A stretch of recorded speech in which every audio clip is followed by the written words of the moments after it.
Hello, I'm the Pink Phantom.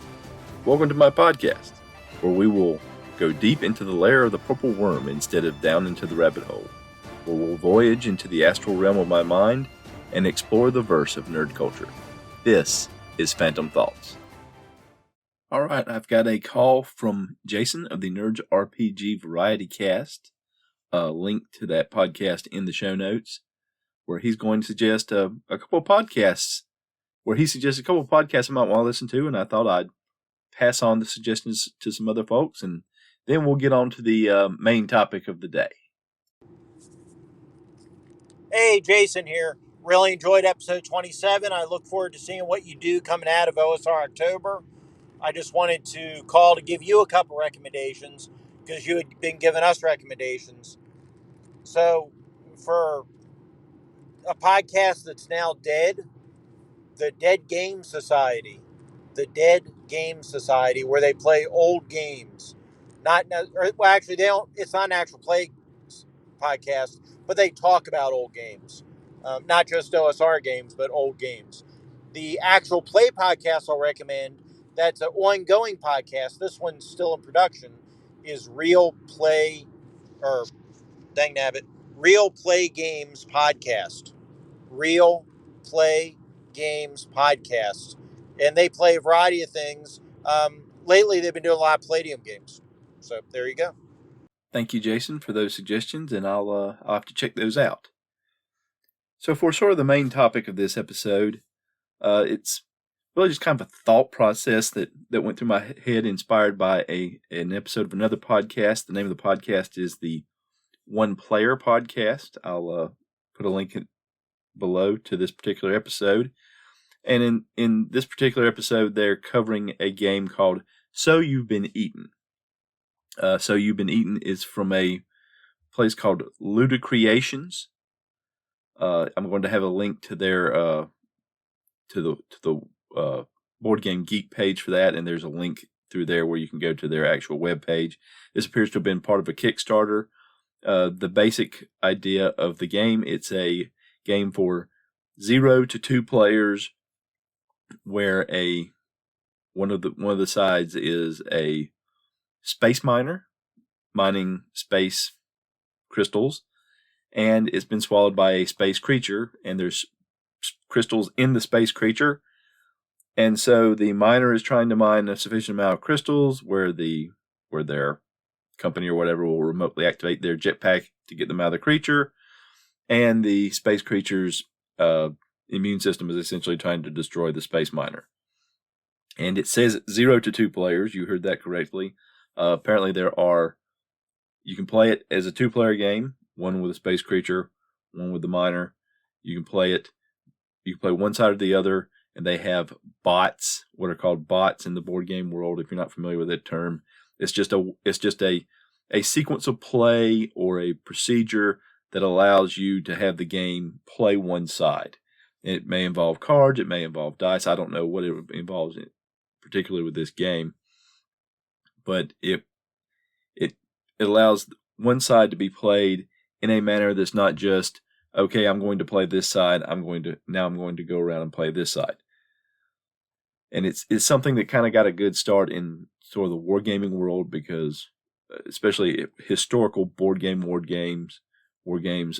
gamers have a habit of setting them up either to learn the rules or just to play out the battle and see what could happen differently, and how the ebb and flow does of that type of battle for that particular period of history. They'll play by themselves, and you play one side and then you play the other side. And a lot of times these games, it's a very open game where everybody can see everything, so it doesn't really matter. There's not a lot of secret information.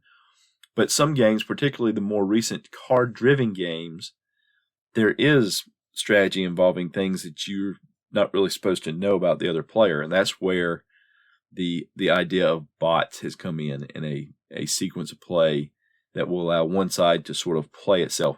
You still, as a player, are making decisions, but what you have available to you is limited, and you have limited information until you take that turn for that side. So when you're playing the side that you want to play, you don't necessarily have all the information. You don't have to compartmentalize in your head and say, well, I could come up with a perfect strategy to beat beat this other side because I'm playing both sides. So this apparently has bots for. Usually, you have a bot for some games. If it's a 2-player game, you'll have a bot for one side, or if it's designed as a 1-player game, you'll have a bot for one side, and you play the other side. This has bots for both sides, so you can play either side, and apparently you can just set up the bots to play each other. So that's I find that kind of interesting. That's the first time I've heard that. Although there are games I know where there are bots for each side, particularly ones where there are multiplayer games, and so, or multiple sides anyway. And so I suppose there's potential for that for well, but the fact that it's advertised like that as part of the game is pretty interesting. But all that is an aside. That probably was not unnecessary.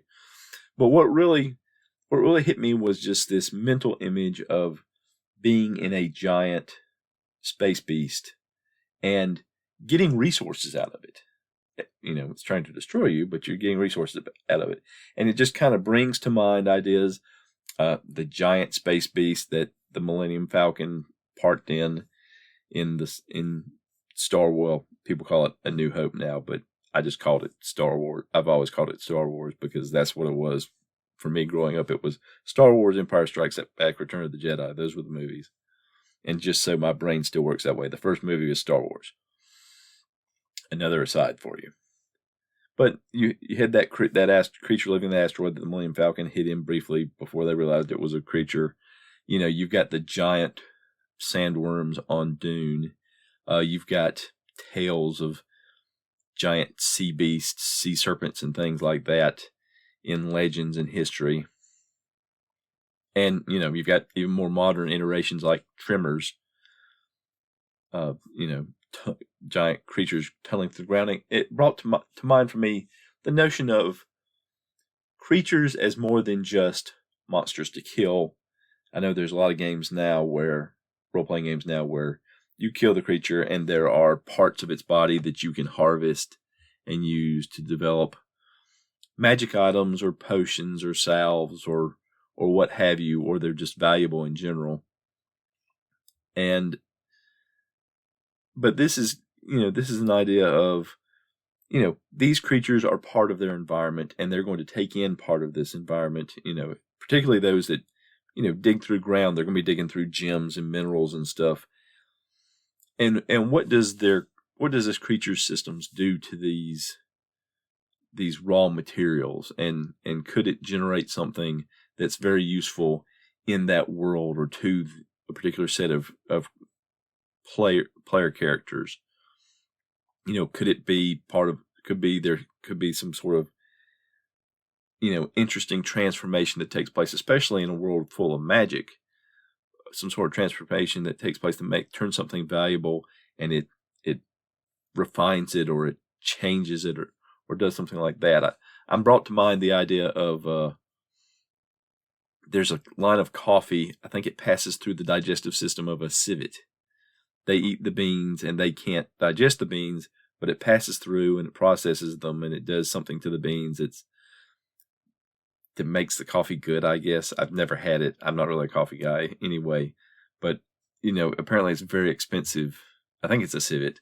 I think it's a very expensive time of coffee. I should probably Google it if I'm going to mention it, but if y'all are interested in that kind of thing, y'all can look it up on the internet. But just the idea of, creatures is something beyond, something to be hunted, something to be taken apart, something that maybe they tunnel through. When they tunnel through a vein of iron, it transforms the iron into, adamantium or some similar type metal. But you have to pull it out of them. It kind of gets stuck in their system. If it stays in there long enough, it breaks down and becomes something else. But one day somebody discovered that, hey, these beasties, if you kill them at the right time in the digestive process, there's this really valuable, useful metal in it. And somebody figured out, these things are big enough that you can go in and get it, and that way you don't have to kill them. They can still go out, they'll be out there mining. And maybe some kingdom of dwarves or something, they have mountains where they somehow keep these things pinned in and keep them drilling through portions of these mountains so they can get this valuable, and there's specialized divers, hear the air quotes, that go in and pull them out. So that's the whole basic thing I want to talk about in this episode, just the idea of living creatures providing something useful. And yes, you could kill them and it maybe take it and you get it once, or maybe there's something about them being alive that makes it special if you can extract it while they're still living. And so would you farm them? Would you herd them? Would you, keep them in the modern equivalent of livestock pens and feed them what you want so that you can get out what you want? Just an idea of something that could be useful in an RPG campaign. And that's going to do it for another episode of Phantom Thoughts. If you have any feedback you'd like to leave, you can contact me by leaving a voice message at anchor.fm/the-pink-phantom, or you can send an email to thepinkphantom1@gmail.com, or you can contact me on Twitter @thepinkphantom. The music in this episode was Strength of the Titans and Late Night Radio by Kevin MacLeod at Incompetech.com, licensed under Creative Commons by Attribution 4.0 license from creativecommons.org/licenses/by/4.0.